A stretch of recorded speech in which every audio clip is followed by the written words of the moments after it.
నమస్కారం. తెలంగాణ రాష్ట్ర ప్రజలందరికీ మరియు ముఖ్యంగా E6 టీవీ ప్రేక్షకులకి నా యొక్క నూతన సంవత్సర శుభాకాంక్షలు తెలియజేస్తున్నాను. అంతేకాకుండా అక్షరమే ఆయుధంగా మలిచి ప్రజల సమస్యలను పరిష్కరించుకోవడం కోసం E6 టీవీ డిజిటల్ రంగంలో తనకంటూ ప్రత్యేకత ఏర్పాటు చేసుకోవడం నిజంగా శుభసూచకమని తెలియజేస్తున్నాను. ఈ సందర్భంగా 31 డిసెంబర్ అనగానే అందరికీ గుర్తొచ్చేది రోడ్లు, ఎన్ని ప్రాణాలు పోతాయి ఏంది అనేది గుర్తొస్తూ ఉంటుంది. ముఖ్యంగా నేడు ఈ యొక్క న్యూ ఇయర్ స్టార్టింగ్లోనే మనందరికీ తెలిసిందే క్లబ్బులలో యువత బానిసకు గురవుతున్న పరిస్థితి. ఈరోజు క్లబ్బులు అనగానే మెయిన్గా మనకు గుర్తొచ్చేది మద్యం కావచ్చు, లేదంటే డ్రగ్స్కు బానిస అవుతున్న ఒక కేర్ ఆఫ్ అడ్రస్గా మారిన పరిస్థితి మనందరికీ తెలిసిందే.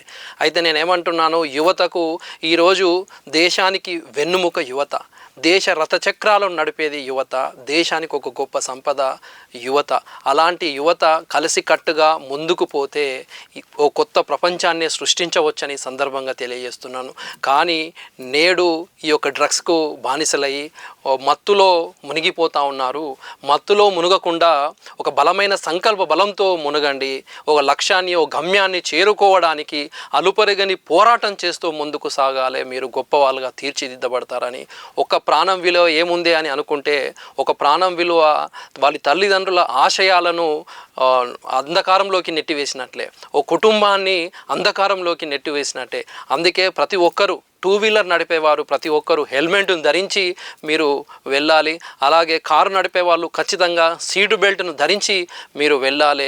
ఎందుకంటున్నానంటే, ఒకసారి స్టాటిస్టిక్ చూసుకున్నట్లయితే ఓన్లీ న్యూ ఇయర్ సందర్భంగానే మనకు రోడ్ యాక్సిడెంట్లు సాధారణంగా ఇయర్లీ జరిగే రోడ్ యాక్సిడెంట్లతో కంపేర్ చేస్తే ఒక 30% ఎక్కువ యాక్సిడెంట్లు ఈ యొక్క 31 డిసెంబర్కు జరుగుతూ ఉంటాయి. కాబట్టి సరైన జాగ్రత్తలు తీసుకోవాలని నేను ఈ సందర్భంగా యువతకు ప్రత్యేకంగా తెలియజేస్తున్నాను.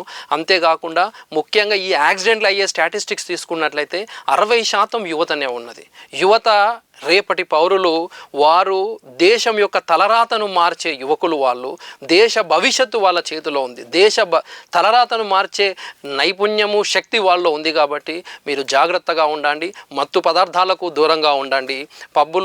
క్లబ్బులు ఏవైతే ఉన్నాయో వాటికి దూరం పెట్టండి. అవి బానిసలకు కేర్ ఆఫ్ అడ్రస్గా మారుతున్నాయి. కాబట్టి మీ జీవితం మీ చేతుల్లో ఉండేది మీరు కాపాడుకోండి అని ఈ సందర్భంగా తెలియజేస్తున్నాను. Thank you.